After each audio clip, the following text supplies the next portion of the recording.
दोस्तों, मेरा नाम रघुराज है और मैं दिल्ली से हूँ। अभी फिलहाल ग्रेजुएशन के सेकंड ईयर में हूँ। ये बात उन दिनों की है जब मैं 12वीं में था। हमारे पड़ोस में एक भाभी रहती थी। उनका नाम आवंतिका था। उनके पति का ट्रांसपोर्ट का काम था, तो वो ज्यादातर बाहर ही रहते थे।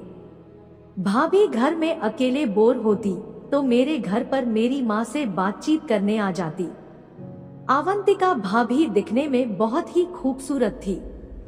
उनका साइज लगभग 32 का रहा होगा। वे काफी हरी भरी थी। उनको देखकर मैं तो बस पागल ही हो जाता था। वे जब भी भाभी हमारे यहाँ आती, मैं बस उनके संतरों और उनकी पीछे की गलियरी ही देखता रहता। उन्होंने भी कई बार ऐसे घूरते हुए मेरे को नोटिस कर लिया था, लेकिन मैंने इस बात की कभी कोई परवाह नहीं की थी।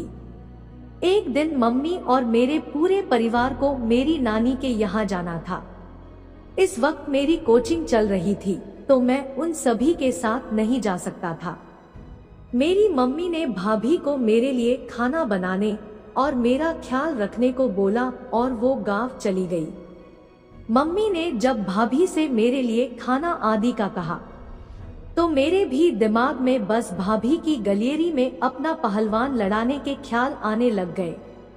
खैर, शाम को भाभी की खुदाई के ख्याल से मैं अपने पहलवान को हिला डुला रहा था। तभी अचानक डोरबेल बजी। मैंने जल्दबाजी में मोबाइल ऑफ किया, लोवर ठीक किया और गेट पर गया। मैंने दरवाजा खोलकर देखा तो सामने भाभी खड़ी थी। वे मुझे खाने के लिए बुलाने आई थी। मैं उनको देखकर पहले तो सकपका गया, लेकिन उन्होंने जब मेरा चेहरा देखा और फिर नीचे मेरे लोवर की तरफ ध्यान दिया तो वे मुस्कुरा कर चली गई और जाते हुए बोली, खाना खाने जल्दी आ जाओ। मैं अपने घर में बाथरूम गया और अपना पहलवान को हिलाया डुलाया और उसे शांत करके उसे बैठाया। फिर उसके पानी से लोअर खराब हो गया था, उसे साफ किया। फिर दूसरे कपड़े चेंज किए और भाभी के घर चला गया।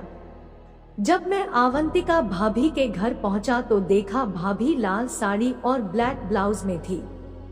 मैं तो बस भाभी को देखता ही रह गया। अचानक भाभी ने मेरे पेट और पहलवान के बीच चिकोटी काटी और बोली, बाहर ही रहोगे, अंदर नहीं आना क्या? मैं होश में आया और बोला, नहीं, आज तो अंदर ही आना है। भाभी समझ तो गई थी। मैं अंदर आ गया। हम दोनों ने खाना खाया और फिर टीवी देखने लगे। तभी उनके पति ने फोन किया और बोले कि वो आज रात घर नहीं आ पाएंगे। भाभी ने ओके कहा और फोन काट दिया। उन्होंने फोन रखा तो हम दोनों फिर से आपस में बात करने लगे। बातों बातों में उन्होंने मेरी जीएफ के बारे में पूछा तो मैंने मना कर दिया कि मेरी कोई जीएफ नहीं है। अब उन्होंने सीधे ही पूछ लिया कि काम कैसे चलता है। मैं अचानक पूछे इस सवाल से एकदम से घबरा गया। वो हंसकर बोली, मैंने आज शाम को सब देख लिया।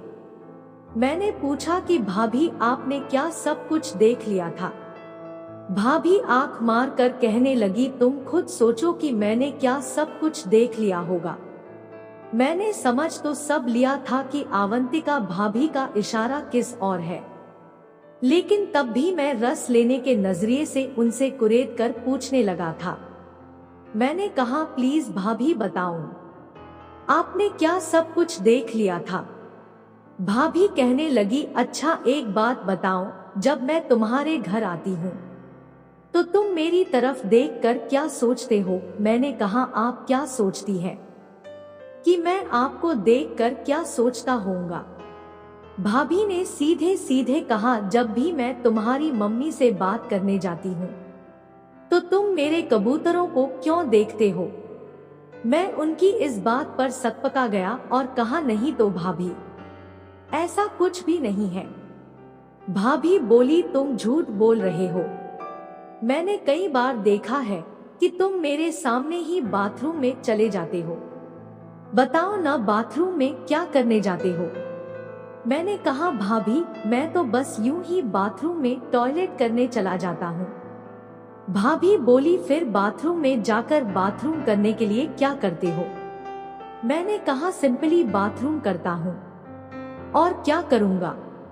भाभी हंसने लगी और कहने लगी, अच्छा वो नहीं हिलाते हो? मैंने कहा, क्या हिलाता हूँ? भाभी बिंदास बोली, अपना पहलवान नहीं हिलाते हो? यह कहते हुए भाभी मेरे पहलवान पर हाथ घुमाने लगी। बस दोस्तों, मैं भी यही चाहता था। मैंने बिना कुछ सोचे समझे में उन्हें किसिंग करने लगा। वो भी मेरा साथ दे रही थी। लगभग 10 मिनट तक हमारा काम चलता रहा। फिर हम अलग हुए तो उन्होंने कहा, अब बताओ न, बाथरूम में क्या करते हो? मैंने कहा, हाँ भाभी, सच में मैं आपके कबूतरों और उभरी हुई नगरी को देखकर एकदम से जोश में आ जाता हूँ और वहां जाकर अपने पहलवान को शांत करता हूँ। भाभी ने मेरे पहलवान को पकड़ते हुए कहा, आज मैं तुम्हारे बिना नहीं रह सकती हूँ। मेरे पति मुझको सुख भोगने का मजा नहीं दे पाते हैं। मैंने भाभी को कहा, आज मैं आपको पूरा आनंद दूंगा। भाभी मेरी ओर देखने लगी और बोली, अब किसी मुहूर्त का इंतजार करना है। बस फिर क्या था। मैंने अपना पहलवान उनकी प्यारी सी नगरी के आखाड़े रखा और भाभी ने भी फैला कर गलियारी मेरे सामने रख दी। मैंने भाभी की गलियारी के आखाड़े में पहलवान रखकर एक जोरदार लड़ाई के साथ भाभी के आखाड़े में उतार दिया। मेरा पहलवान पूरा का पूरा एक ही बार में भाभी की गलियारी में उतर गया। अचानक से हुए इस हमले के लिए भाभी बिल्कुल भी तैयार नहीं थी। वे एकदम बिलक पड़ी। मेरे तगड़े पहलवान से भाभी की आंखों से आंसू आने लगे। मुझे भाभी पर तरस आ गया और मैंने पहलवान को गलियारी से बाहर निकालने को हुआ तो उन्होंने मुझको रोक लिया और हल्का सा मुस्कुरा दी। मैं थोड़ी देर ऐसे ही रुका रहा। फिर जब भाभी नॉर्मल हुई तब मैंने धीरे धीरे पहलवान को भाभी की गलियारी में आगे पीछे लड़ाने लगा। थोड़ी देर बाद वो भी एंजॉय करने लगी और बोलने लगी अपने पहलवान को, बोलो कि जल्दी जल्दी लड़े। लगभग 30 मिनट की लड़ाई के बाद हम दोनों एक साथ ही चित हो गए और एक दूसरे को पकड़े हुए ही बिस्तर पर गिर गए।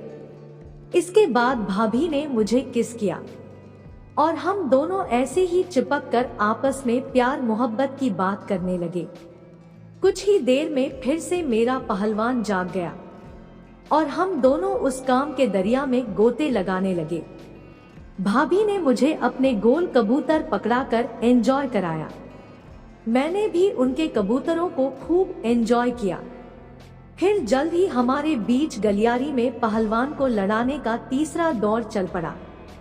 मैं इसके बाद अपने घर जाने को हुआ तो भाभी ने मुझे अपने साथ ही सोने को कहा।